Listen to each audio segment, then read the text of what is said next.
നമസ്തേ. ഞാൻ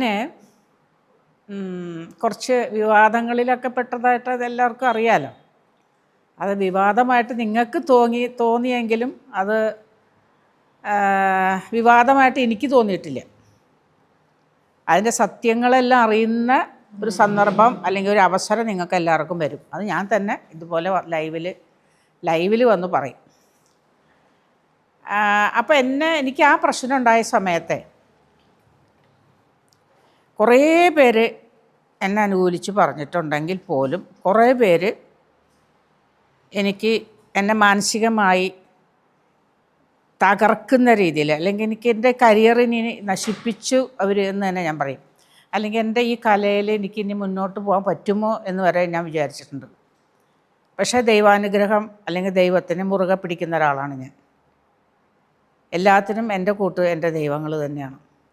ഈശ്വരാധീനമുള്ളൊരു തൊഴിൽ ഞാൻ കൈകാര്യം ചെയ്യുന്നു. അതിനകത്തുള്ള പാട്ടുകളെല്ലാം നമ്മുടെ ഹൈന്ദവ ഇതിനകത്ത് വന്നിട്ടുള്ള എല്ലാ പാട്ടുകളാണ്, എല്ലാവർക്കും അറിയാമല്ലോ. അപ്പോൾ അതിൻ്റെ ഒരു ഈശ്വരാനുഗ്രഹത്താലാണ് ഞാൻ ഇതുവരെ പിടിച്ചു നിന്നിട്ടുള്ളത്. ഞാൻ തളർന്നില്ല. ഞാൻ ഒറ്റയ്ക്ക് ഫൈറ്റ് ചെയ്ത് വന്ന ഒരാളാണ്. ഒരാൾ പോലും എന്നെ സഹായിക്കാൻ എൻ്റെ വേണ്ടപ്പെട്ട എൻ്റെ തൊഴിൽ സംബന്ധമായിട്ട്, ബന്ധുക്കളെയൊന്നും ഞാൻ പറയുന്നില്ല, ബന്ധുക്കളെപ്പോഴും എനിക്ക് അനുകൂലമായിട്ടല്ലേ സംസാരിക്കുള്ളൂ അല്ലേ. പക്ഷേ കലാലോകത്ത് എനിക്ക് ഏറ്റവും വേണ്ടപ്പെട്ടവർ പോലും അവർക്ക് എൻ്റെ അടുത്ത് മനസ്സുകൊണ്ട് അടുപ്പുണ്ട്, അല്ലെങ്കിൽ ഫോണിൽ വിളിച്ച് എന്നെ സമാധാനിപ്പിക്കുന്നു, ഇതൊക്കെ ഉണ്ടെങ്കിൽ പോലും അവർക്ക് പ്രത്യക്ഷത്തിൽ വന്നിട്ട് എന്നെ സഹായിക്കാൻ അവർക്ക് സാധിക്കില്ല. എന്താ അറിയോ, മീഡിയക്കാർ വളയും. എന്നെ വളഞ്ഞെങ്കിൽ ഞാൻ അതിന് തക്കതായ മറുപടി ഞാൻ കൊടുത്തിട്ടുണ്ട്. ഇനി ആരും അവരെൻ്റെ അടുത്ത് വരാമെന്ന് ഭയക്കും, ആ സംശയമൊന്നുമില്ല. ഞാനിപ്പോഴും എല്ലാ ഇൻ്റർവ്യൂസിലും എനിക്ക് പറ്റുന്നിടത്തെല്ലാം ഞാൻ മീഡിയക്കാരെ ശരിക്ക് കൊടുക്കുന്നുണ്ട്. എന്താ അറിയോ, എനിക്ക് പറയാനുള്ള റൈറ്റുണ്ട്, അതുകൊണ്ട് ഞാൻ പറയും. എൻ്റെ ശ്വാസം നിലയ്ക്കുന്നത് വരെ ഞാൻ പറയും, അത് സംശയമൊന്നുമില്ല. അപ്പോൾ എനിക്ക് ഏറ്റവും വേണ്ടപ്പെട്ടവർ എൻ്റെ അടുത്ത് ഇങ്ങനെ സമാധാനിപ്പിച്ച് ഫോണിൽ കൂടെ സംസാരിച്ചിട്ടുണ്ട്, അല്ലെങ്കിൽ എൻ്റെ വീട്ടിൽ വന്ന് സമാധാനിപ്പിച്ചിട്ടൊക്കെ ഉണ്ടെങ്കിലും കല പഠിച്ചിട്ടുള്ള ചിലരെന്നേ ഞാൻ പറയുള്ളൂ. ചിലർ എന്നെ ദ്രോഹിച്ചിട്ട് തന്നെ ഉണ്ട്. ദ്രോഹിച്ച ദേഹോപദ്രവമല്ല ഞാൻ ഉദ്ദേശിക്കുന്നത്, അല്ലാതെ മീഡിയയിൽ ഇതിനകത്ത് ഫേസ്ബുക്കിലൊക്കെ വന്നിട്ട് ഓരോ പേജുകൾ അവരുടെ പേജ് ഓപ്പൺ ചെയ്തിട്ടാണോയെന്ന് അത് ഞാൻ ശരിക്കും ഓർക്കുന്നില്ല. ഞാൻ ആ സമയത്ത് ഭയങ്കരമായ ഒരു വിഷമത്തിലിരിക്കണ ഒരു സമയമാണല്ലോ. ഇല്ല എന്ന് പറഞ്ഞ് നിങ്ങളാരും വിശ്വസിക്കില്ല. സത്യമായുള്ള എൻ്റെ സ്ഥാനത്ത് നിങ്ങളായിരുന്നാലും അത് അങ്ങനെ തന്നെ ഉണ്ടാവുള്ളൂ. പിന്നെ എങ്ങനെ ടീച്ചർ ഇത് പിടിച്ചു നിന്നു എന്നുള്ളത് എന്നോട് പലരും ചോദിക്കാറുണ്ട്. അതൊന്നും ഞാൻ പറഞ്ഞില്ലേ, ഒരു ശക്തി എന്നിലുണ്ട്, അതുകൊണ്ട് തന്നെ. അപ്പോൾ കലാമണ്ഡലത്തിൽ ഓട്ടംതുള്ളിൽ പഠിച്ച ഒരുത്തി, ഇവൾ ഓട്ടംതുള്ളലാണ്, എന്തൊരു തുള്ളലാണ് പഠിച്ചതെന്ന് പോലും എനിക്ക് അറിഞ്ഞുകൂടാ. ഞാൻ പിന്നീടാണ് അതറിഞ്ഞത്. നിങ്ങൾക്ക് അറിയാൻ വേണ്ടി ഞാൻ പറയാം. മറിമായെന്ന് പറഞ്ഞ ഒരു യൂട്യൂബിൽ ഒരു സാധനമൊക്കെ പോകുന്നുണ്ടല്ലോ, അതെല്ലാവരും കാണുന്ന, സാമാന്യം തെറ്റില്ലാത്തൊരു പ്രോഗ്രാംസൊക്കെ നടന്ന നല്ല ആർട്ടിസ്റ്റുകൾ അതിനകത്ത് നിൽക്കുന്നത്. അതായത് മണികണ്ഠൻ അസാധ്യ കലാകാരനാണ്, നിയാസ് അസാധ്യ, അബൂബക്കറുടെ മകൻ നിയാസ് അസാധ്യ കലാകാരനാണ്. പിന്നെ ഉണ്ണി എന്ന് പറഞ്ഞാൽ എനിക്ക് വളരെ ഇഷ്ടമുള്ള ഒരു ആർട്ടിസ്റ്റാണ്. നല്ല മർമ്മം സംസാരിക്കുന്ന ഭയങ്കര ആർട്ടിസ്റ്റാണ്. പിന്നെ അതിൽ 3-4-5 പേരുണ്ട്, എല്ലാവരുടെ പേരും എനിക്ക് അറിഞ്ഞുകൂടാ.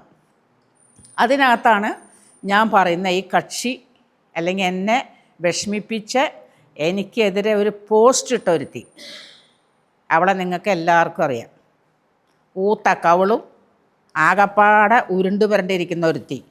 ഇവൾ വന്നിട്ട് എന്നെ പറഞ്ഞെന്താ അറിയോ, അതായത് ഈ സ്ത്രീ, ഞാൻ പുരുഷനാന്ന് പറഞ്ഞിട്ടുണ്ട് അടി അതിന്, നീ എന്നെ സ്ത്രീ എന്ന് പറയാനായിട്ട്. ഇതെല്ലാം എൻ്റെ ഫോണിലുണ്ട് കേട്ടാ. നീ പറഞ്ഞതെല്ലാം ഞാൻ സേവ് ചെയ്ത് വെച്ചിട്ടുണ്ട്. അതിനാണല്ലോ എനിക്ക് ഈ അവസരം വരുന്നുള്ള നീ വിചാരിച്ചില്ല അല്ലേ? വിചാരിച്ചാ? നീ ഇത് കേൾക്കണം, അതിന് തന്നെയാണ് ഞാൻ പറയണത്. ഈ സ്ത്രീ എനിക്ക് കേസുള്ള എൻ്റെ എതിർ കക്ഷിയുടെ കൂടെ ഒന്ന് കളിക്കാവാ. എന്തു പറ്റി കളിക്കാൻ പാടില്ലാത്ത? നിനക്ക് ഡാൻസിന് ഇൻ്റർവ്യൂവിന് ചെന്നിട്ട് കിട്ടാണ്ടല്ലേ നീ ഓട്ടം തുള്ളലെടുത്തേ. എന്നിട്ട് നീ എന്തെന്ന് തുള്ളിക്കൊണ്ട് നടക്കണം? ഇപ്പോൾ നീ ഓട്ടം തുള്ളലാണോ തുള്ളുന്നേ? അതെ, നീ പഠിച്ച തൊഴിൽ നീ കൈകാര്യം ചെയ്യും, എന്നിട്ട് നീ എൻ്റെ അടുത്തേക്ക് വാ കേട്ടാ. നീ ആരെ കൂടിയൊക്കെ ഞാൻ ആ സ്ത്രീ ഒന്ന് കളിക്കാവോ? നീ ജനിക്കണേക്കാൾ മുമ്പ് ഞാൻ ചായം തേച്ച് ഫീൽഡിൽ ഇറങ്ങിയ ആളാണ് കേട്ടോ. അത് നീ ഓർത്തോ, മനസ്സിലായോ? നീ നിൻ്റെ അമ്മയുടെ വയറ്റിൽ ഉണ്ടാവണേക്കാൾ മുമ്പ് ഞാൻ ഫീൽഡിൽ ഇറങ്ങിയ ആളാണ്, മനസ്സിലായോ? നീ സ്ത്രീ എന്ന് വിളിക്കാനായിട്ട് ഞാൻ പുരുഷനാന്ന് പറഞ്ഞിട്ട് പാൻറ്റ് ഷർട്ടിട്ട് മീശയൊക്കെ വെച്ചിട്ട് നടന്ന ആണോടി? നീ എന്നെ പറഞ്ഞ എൻ്റെ ഫോണിൽ ഞാൻ സേവ് ചെയ്ത് വെച്ചിട്ടുണ്ട്. നീ എനിക്കെതിരെ കൊണ്ട് കൊടുക്കുക, അപ്പോൾ ഞാൻ നിൻ്റെ പുറകെ വരാം കേട്ടാ. നീ പറഞ്ഞില്ലേ എൻ്റെ അടുത്ത് കളിക്കാനായിട്ട്, നീ ഒന്ന് കളിച്ചേ. നീ പഠിച്ചത് എൻ്റെ ഒരു ഫ്രണ്ട് പറഞ്ഞപ്പോഴാണ് അറിയണത് നീ തുള്ളലാണ് പഠിച്ചതെന്നുള്ളത്. തുള്ളൽ ഭയങ്കരമായ ഒരു തൊഴിലാണ്, അത് സത്യം സമ്മതിച്ചു. നീ അത് തുള്ളു. നീ മറിമായത്തിൽ കഞ്ഞുടിച്ച് ജീവിക്കാൻ വേണ്ടിയിട്ടില്ല നീ മറിമായത്തിൽ പോയി അഭിനയിക്കാൻ പോയത്. നീ വലിയ ആർട്ടിസ്റ്റാന്നാണ് നിൻ്റെ വിചാരം? നീ എന്നോട് പറഞ്ഞില്ലേ കളിക്കാനായിട്ട്. എന്ത് കളിക്കാൻ? നിനക്ക് ഇപ്പം കളി കാണണം. എൻ്റെ അന്തസ്സായിട്ട് പഠിച്ചിറങ്ങിയതാടി അവിടെയൊക്കെ കലാമണ്ഡലത്തിൽ കേട്ടാ. നീ പറഞ്ഞില്ല ആരോ കൂടി എൻ്റെ അടുത്ത് കളിക്കാനായിട്ട്. നീ പറഞ്ഞ ആൾ പഠിച്ചതുപോലെ തന്നെ ഞാനും പഠിച്ചത്. പിന്നെ എന്താ കളിക്കാൻ വയ്യാത്ത? എന്താ സംശയമുണ്ടോ നിനക്ക്? നിൻ്റെ നാട്ടിലൊരു പരിപാടിക്ക് എന്നെ വിളിക്കും, ഞാൻ വന്ന് കളിക്കാം. നീ എന്നെ പറഞ്ഞതിൻ്റെ കുറച്ച് ദിവസം കഴിഞ്ഞപ്പോൾ നിനക്ക് കിട്ടിയോ? നിൻ്റെ ഭർത്താവ് പീഡന കേസിൽ പ്രതിയായി. ശരിയാണോ? മറന്നാ നീ അതൊക്കെ? ഞങ്ങളെല്ലാവരും അതങ്ങ് മറക്കുന്നു വിചാരിച്ചാൽ. അതിനാണ് ഈ ദൈവം എന്ന് പറഞ്ഞൊരു ശക്തിയുള്ളത്. എന്താ അറിയുക, ഒരാളെ അറിയാതെ ഒന്നും നീ പറയരുത്. ഞാൻ അങ്ങനെയാണ്. എനിക്കൊരു വ്യക്തിനെ കുറിച്ച് പൂർണ്ണമായ ശരിക്ക് സത്യം അറിഞ്ഞാലേ ഞാൻ ഒരാളെ കുറിച്ച് പറയുള്ളൂ, അല്ലാതെ ഞാൻ പറയില്ല. നീ അതാണോ ചെയ്തേ? നീ എൻ്റെ ആ കേസിൻ്റെ സമയത്ത് നീ എനിക്കിട്ടങ്ങ് പൂശി.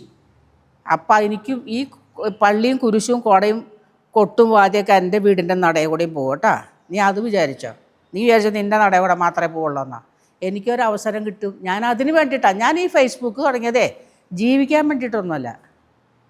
ഫേസ്ബുക്ക് യൂട്യൂബൊക്കെ ഞാൻ തുടങ്ങിയത് കഞ്ഞി കുടിച്ചും എല്ലാവരും പറയും കാശ് ഉണ്ടാക്കാൻ വേണ്ടിയിട്ടാണ്. അങ്ങനെ ഒരുപാട് യൂട്യൂബർമാരുണ്ട്. ഒരു തൊഴിലും ഒരു പണി അറിയാത്ത കുറേ എണ്ണങ്ങൾ ആണും പെണ്ണും ആയിട്ട് യൂട്യൂബ് തുടങ്ങിയവരുണ്ട്. എൻ്റെ കയ്യിൽ അന്തസ്സായിട്ടൊരു തൊഴിലുണ്ട്. എനിക്ക് യൂട്യൂബ് തുടങ്ങാൻ എന്താ പാടില്ലാത്തത്? പക്ഷേ ഞാൻ തുടങ്ങിയത് എന്താ പറയുക, നീ എൻ്റെ അടുത്ത് പറഞ്ഞില്ലേ കളിക്കാവോ എന്ന്. അപ്പം കളിക്കാൻ എനിക്ക് സാധിക്കും, അല്ലെങ്കിൽ ഞാൻ പഠിച്ച ഒരാളാണ് എന്നുള്ളത് കൊണ്ട് ഞാനൊരു യൂട്യൂബ് ഫേസ്ബുക്ക് ചാനൽ തുടങ്ങിയത്. എൻ്റെ തൊഴിലിൽ ഞാൻ ഇങ്ങനെയൊക്കെ സംസാരിക്കുന്നുണ്ടെങ്കിലും നീ എൻ്റെ പേജൊന്ന് ഓപ്പൺ ചെയ്ത് നോക്ക്. ഞാൻ ഡാൻസിനെ കുറിച്ചോ എൻ്റെ കുട്ടികളുടെ പ്രോഗ്രാംസോ കാര്യങ്ങളൊക്കെ അതിനകത്ത് ഇട്ടിട്ടുള്ളത് നീ ഒന്ന് നോക്കണം കേട്ടാ. തുള്ളിക്കൊണ്ട് നടന്നാൽ പോരാ മറിമായത്തിൽ. നീ വലിയ ആർട്ടിസ്റ്റാണെന്നാണ് നിൻ്റെ വിചാരം. ബാക്കിയുള്ളവരൊക്കെയാ മുഖത്ത് ചായം തേച്ചവരെല്ലാവരും ഒക്കണോടി കേട്ടാ. അത് നീ ആദ്യം പഠിച്ചോ. ഏത് ഫീൽഡെടുത്ത് നോക്കിയാലും എല്ലാവർക്കും ഒരു ഒത്തൊരുമയുണ്ട്. അതെന്താണോ നിനക്കില്ലാത്ത? നിൻ്റെ ഏറ്റവും വലിയ തൊഴിൽ മറിമായത്തിൽ തുള്ളണമാണ്, അഭിനയിച്ചുകൊണ്ടിറങ്ങണം. അപ്പോൾ അത് ഞങ്ങളെല്ലാവരും കണ്ടുകൊണ്ടിരിക്കണം. വലിയ ആർട്ടിസ്റ്റായിട്ട് നിന്നെ എന്ത് ഉർവശി ശാരദാന്ന് ആരും വിളിക്കാത്ത? വലിയ നടിമാരൊക്കെ നമുക്കുണ്ടല്ലോ, അവരെ പേര് നിനക്ക് ഇടട്ടെ ഞാൻ. എന്നാൽ പിന്നെ നിനക്ക് അതിനകത്ത് വേറൊരു പേരാണ്. നിൻ്റെ പേര് പോലും അല്ലല്ലോ മറിമായത്തിൽ. നിനക്ക് പറ്റിയ പേര് തന്നെ. നിൻ്റെ ഇപ്പോഴത്തെ ഫിഗറിന് പറ്റിയ പേരാണ് നിനക്ക് ഇട്ടേക്കണം. അവർ നിൻ്റെ കൂടെയുള്ളവർ നിനക്ക് ഇട്ടേക്കണ പേര് കേട്ടാ. എന്നെ പറഞ്ഞതിൻ്റെ ഒരു 6 മാസം കഴിഞ്ഞപ്പോൾ നിൻ്റെ ഭർത്താവിനെ ശരിക്കിട്ട് കിട്ടിയ. ഇപ്പം നിൻ്റെ ഭർത്താവിനെ ആ സീരിയലിൽ കാണാനില്ല. കളിക്കുമ്പോഴേ അനാവശ്യം പറയുമ്പോൾ ദൈവം എന്ന് പറഞ്ഞൊരു ശക്തി ഉണ്ടെന്ന് മനസ്സിലാക്കണം കേട്ടാ. അതിനെ അടി കിട്ടിയത് നിനക്ക് കേട്ടല്ല. ഇതൊന്ന് പറയണമെന്ന് വിചാരിച്ചിട്ട് കുറേ ദിവസമായി. ഇന്നാണ് അവസരം കിട്ടിയത് കേട്ടാ. ഇനി നീ എനിക്കെതിരെ നല്ല വൃത്തിയായിട്ട് ഫേസ്ബുക്കിൽ ഒന്നും കൂടി ഇട്. അപ്പം ഞാൻ അതിൻ്റെ പുറകെ വരാം. ഓക്കെ, ശരി.